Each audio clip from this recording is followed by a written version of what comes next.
Hi friends, Jessica Potts here, team builder, facilitator, trainer, and ambassador for living your best day ever every day. But let's be real, it's been a pretty rocky roller coaster of a few weeks, and it's not easy to find what makes every day a best day ever. So I've come up with 5 tips to help you get through self-isolation and live a best day ever. So number 1, be gentle on yourself. This is the biggest piece of advice that has meant the most to me. I read a great article, heard a great quote that said, this is a time to survive, not thrive. So ditch the anxiety over not being productive and just start being gentle on yourself and understanding that you just simply can't do as much as you normally do in this time.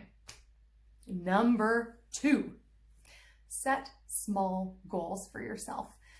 Look at the week ahead, like you might have already done, and start to measure yourself by the output, not by the time that you're putting in. And this is especially important if you're leading a team. We have this unprecedented amount of virtual remote work that's being done. And what's interesting about teams is that they evolve typically through 3 stages: dependent, independent, and interdependent.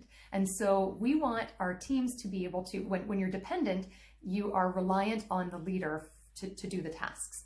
Then you move to independent, where you understand the tasks and expectations, and it's just a matter of getting it done. But the real magic happens in that interdependent space, when team members can collaborate effectively on projects. And so it's really important to lean into your communication channels and to really keep everybody in touch. Hopefully you've got a regular meeting schedule, whether it's one-on-one or full team, but make sure that you set small goals and look for accountability in your week to help keep you going. Number 3, we talked about being gentle on yourself. This is about being gentle on yourself as a parent. Many people out there, myself included, are parents who are dealing with this new norm of having the kids home. Every day is like a weekend. And in my case, I have the kids half of the time. And I realized very early on that trying to work with them here wasn't going to work at all. It was just going to result in frustration and feeling like a bad parent and like a bad worker. So what I've been doing is just, again, being gentle on myself. And on the days that I do have my kids, then I am completely devoted to being a mom. In fact, instead of homeschooling, we've started life schooling. We've learned to ride a bicycle with 2 wheels. Big deal.